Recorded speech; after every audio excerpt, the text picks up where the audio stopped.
আসসালামু আলাইকুম ভিউয়ার্স। আশা করি আল্লাহর রহমতে আপনারা সব ভালো আছেন। আমি আল্লাহর রহমতে ভালো আছি। বাক্কা কয়দিন পরে আইলাম। আমি কয়দিন বেজি আসলাম, আইতাম পারছি না। ফার্স্ট অফ অল আমি আপনারা করাম, আমি একজন মানুষ, আমারও ভুল ভ্রান্তি হইতে পারে। আর আমি যতটুকু দিনে কথাবার্তা কইম, বিশেষ করিয়া ধর্মীয় কথাবার্তা, যদি আমি কোনো রেফারেন্স দিয়ে থাকি ইনশাল্লাহ আপনারা চেক করবা। আমারও ভুল হইতে পারে, ভুল হইলে আমার দৃষ্টিতে দেখবা। আর সেকেন্ডলি হইলে গিয়া, যেমন আমি তো বড় মাপের স্কলার্স নাই, ঠিক না নি? আমারও মিস্টেক হইতে পারে। আমার কথা হচ্ছে কি, একজন মানুষে যখন ওয়াজ বক্তৃতা দিবা, প্রত্যেক মানুষ কেউ ভুলের ঊর্ধ্বে নাই। একজন মানুষে ভুল করতে পারে, যাচাই বাছাই করতে হইব। কিয়ামতের দিন নিশ্চয়ই চক্ষু অন্তর আল্লাহ এগুলারে জিজ্ঞাসা করবা। প্রত্যেকটা মানুষের আমল মাফ হইব। যেমন সূরা আরাফর 8 থেকে 12 নম্বর আয়াত পড়বা, আমল অনুপাতে মানুষের মাফ হইব। যার নেকির পাল্লা বাড়িতে জান্নাতি, যার নেকির পাল্লা হালকা জাহান্নামে। আমরা যত বড় শায়েখ আল্লামা অন্যখানে কোরআনের বিপক্ষে গেলে এগুলো আমরা মানা উচিত নাই। যেমন রিসেন্টলি আমি শুনছি মিজানুর রহমান আজারি সাহেবের একটা ওয়াজ, তাই কইছেন যে হজরত আলী রাদিয়াল্লাহু তাআলা আনহু বলে মদ খাইয়া মাতলামি কইরা মা অবুদনের জায়গাত লা তা অবুদন কিতা কিতি কইলেছেন। এগুলা কোনো হাদিস দ্বারা সাব্যস্ত নাই। এর আগেও তাই একটা ওয়াজ করছেন, প্রায় 1-2 বছর আগে কইছেন নবী সুলাইমান আলাইহিস সালামে বলে আল্লাহ গেছে ফরিয়াদ করলা যে সৃষ্টি জগতের সব প্রাণীরে বলে তাই দাওয়াত খাওয়াইতা, আল্লাহ বলে অনুমতি দিলা। এক পর্যায়ে বলে এক মাছে আইয়া সব রুটি উটি খাই দিয়েছে। এই ঘটনা বাংলাদেশের অনেক মানুষে জানে। তো এগুলো হইলে গিয়া ভুয়া ভিত্তিহীন কথাবার্তা। এগুলা কোনো সহি হাদিস দ্বারা নাই। এগুলো আমার কথা নাই, মোল্লা আলী কারি, আফগানিস্তানের বিখ্যাত মোল্লা আলী কারি তাইনর কথা বা আরো মুহাদ্দিস হলের কথা আছে। আর আলী রাদিয়াল্লাহু তাআলা আনহু মদ খাইবা কখনো এমনটা করতে পারত নাই, কোনো হাদিস দ্বারা সাব্যস্ত নাই। আর এমনকি ইমাম কুরতুবি, ইমাম জালালউদ্দিন সুয়ুতি, ইমাম হাজার আসকালানি, বহু পুরানা একজন মুস্তাহিদ লেভেলের ইমামেরা, তারাও কইয়া গেছেন আলী রাদিয়াল্লাহু তাআলা আনহু কখনো নেশাগ্রস্ত করছেন না জীবনে। আর আজহার হিসাবে করা নেশা করছেন। যাই হোক, এনে এগুলা কইতাম চাইলাম না। আমার রেফারেন্সগুলো চেক করবা, যেগুলো আমি সঠিক করে মানবা। আমরা সবে যদি কোরআন ফলো করি, সূরা মুহাম্মদ 47 নম্বর সূরা মুহাম্মদর 24 নম্বর আয়াত আছে, তোমরা কি এই কোরআন নিয়া গভীর চিন্তাধারা করবে না, নাকি তোমাদের অন্তর তালাবদ্ধ? আল্লাহ কি আফসোস করে করা, আমরা কোরআন নিয়ে চিন্তাধারা করতাম। কোরআন লিগা ফুরকান, শিফা, রহমত সব কিছু এই কোরআন। শুধু একটু গবেষণার দরকার, আমরা কোরআনের টাচে থাকতাম। যে কোরআনের টাচে থাকবা এই সফলতা। যাই হোক, আমার বিষয় লিগা বাইদা হয়ে আমি কইতাম চাইলাম অন্য বিষয়ে আলোচনা করি টপিক নিয়ে। যারা আমরা বয়স্ক মানুষ হয়েছে, যেমন 40-এর পরে মানুষের জীবনে সব কিছু লাই লাই পরিবর্তন হয়। যদি আমাদের কোনো মানুষের শারীরিক সমস্যা থাকে, মনে করুকা ঘুম থেকে ওঠার বাদে শরীরে খাফে, মাথা আন্দের করে, তো এদের যেন লাগে কিছু একটা টিপস আছে। যেমন ঘুম থেকে ওঠার বাদে যারা শরীরে বা মাথা আন্দের করে, এরা ফটফরি উঠা যাই না যেন, নাহলে স্টক করার প্রবণতা বেশি থাকে। যদি ঘুম থেকে উঠে আপনি সকালে উঠে এক গ্লাস পানি খাইন, অথবা পানির মাঝে লেবুর রস, আমলকির রস দিয়ে খাইন, তাহলে ভিটামিন সি ডি এগুলা থাকে। পানির মাঝে কিন্তু একটা জিনিস জেনে রাখবা, ভিটামিন সি ডি কোনটা নাই।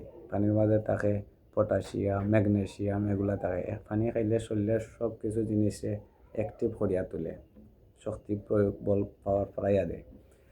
আর বিশেষ করে ইদানিং ক্ষতিকর জিনিস হয়েছে আমরা দেশে মোবাইল ফোন।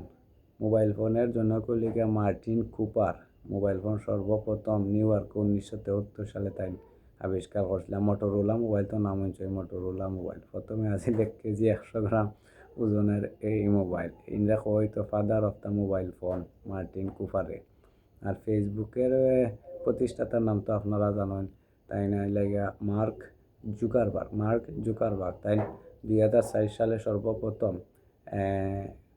আমেরিকার হার্ভার্ড ইউনিভার্সিটির উদ্বোধন করছেন এটা, এই যে ফেসবুক।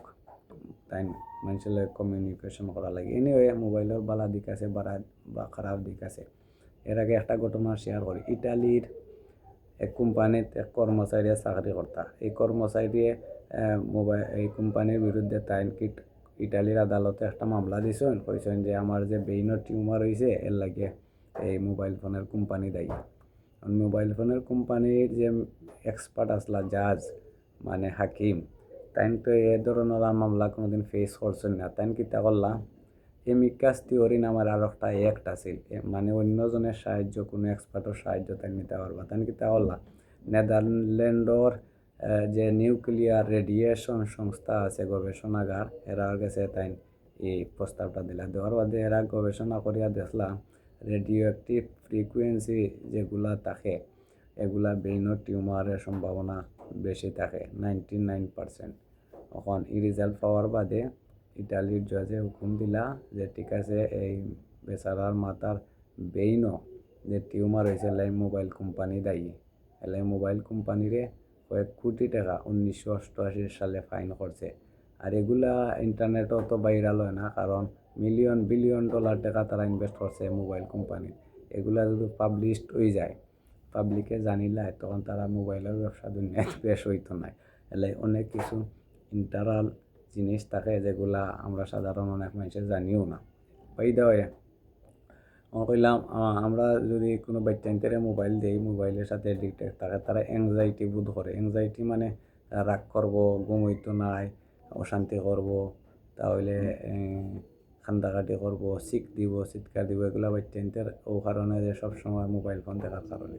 আপনারা ন্যাচারালি বাচ্চাইনদের খেলাধুলা দিবা। আমি তো ইনশাল্লাহ আমি আমার ছেলে খানলেও অত সহজে দিই না, হঠাৎ মোবাইল দেই, বাদ দিই না, 2-1 মিনিটের ভিতরে মোবাইল নেই আমার ছেলের। আমি এখন আমার এই বয়সে যেন ফুটবল খেলা থাকে না, আমি যাই কি এখানে যাই, শারীরিক যে একটা আছে ফিজিক্যালি এই যে আমরা যে স্ট্রাকচার এগুলো বালা থাকুন। এনে একটা বাচ্চা যদি মোবাইল দেখে 20 মিনিট যদি মোবাইল বা দেখে, তাহলে না হইলেও 23-24 মিনিট সময় লাগে যে ব্রেইনের যে মস্তিষ্ক একটা শান্ত হইতে। আপনি যদি রাইত মোবাইল দেখেন ঘুমের আগে, আপনি একটা পরীক্ষা করে দেখবো আপনারও ঘুম ঠিক টাইম মতো হইতো না। আর চা যদি হইন তো আরও মরছেন। চা খাইলে যে মিঠা নানি, চা ফট করে মিঠা জিনিস জিফরা থাকি এটা ব্রেইনের মাঝে ট্রান্সফার করার লগে ব্রেইনের ডোপামিন করণ হয়। আর ডোপামিন করণ হইলে টাইমলি ঘুম লাগতো না। আর মোবাইলের টাওয়ার যে থাকে আমরা আশেপাশে, মোবাইলের টাওয়ারও থাকে হইলে 300 মেগাহার্টজ থাকি 3 গিগাহার্টজ পর্যন্ত যে ফ্রিকুয়েন্সি থাকে, একটা পরমাণুর ইলেকট্রনরে সরাইয়া দিতে পারে এই যে মেগাহার্টসে। এগুলা দেখা যায় না। যেমন যেন চম্বক আছে, চম্বকের যে পাওয়ার আছে, রেডিয়েশন, এগুলা দেখা যায় না, অথচ চম্বকে আর চম্বকরে ধরে। সেই মোবাইল ফোন ঘুমে খান্দাত, বালিশের খান্দাত রইয়া রাখলেও আপনার ব্রেইনও এফেক্ট করবো, নানান সমস্যা হইব, এমনকি টিউমার হওয়ার 99% সম্ভাবনা থাকে। এলে হয়েছে গিয়ে যে রেডিও অ্যাক্টিভ যেগুলা ওই যে কইলাম ইলেকট্রনরে একটা ইলেকট্রনের পরমাণুরে হরাইলায় এই যে ফ্রিকুয়েন্সি থাকে 300 মেগাওয়াট থাকি 3 গিগাবাইট। এর মানে হইলিয়া জেনেটিক্যালি মানুষের পরিবর্তন হয়। অনেক সময় দেখুন যেন আমরা সমাজ অনেক বাচ্চা কাচ্চার হয়ে যায় ল্যাংরা আতুর, আল্লাহ না করুক, আল্লাহ সবরে সুস্থ থাকে, ল্যাংরা আতুর, খানা বা চোখ টেরা, এগুলো হইলে গিয়ে ওই যেন এই জেনেটিক্যালি সমস্যা। নিউট্রিশন কমে যায় ডিএনএ থাকি, রক্ত ডিএনএ হইলে একটা সেল ফুস হয়, এটা সুতার মতো, এটা উল্টা পাল্টা হয়ে গেলে নিউট্রিশন হয়ে যায়। নিউট্রিশন হয়ে গেলে এই জেনেটিক্যালি প্রবলেম হয়। ইনশাল্লাহ আপনারা ভিডিও লাম্প হয়ে যায় করে আমি বেশ অনেক কিছু রেফারেন্স দিতাম পারো না। ভালো থাকবা, লাইক কমেন্ট শেয়ার দিবা। আসসালামু আলাইকুম।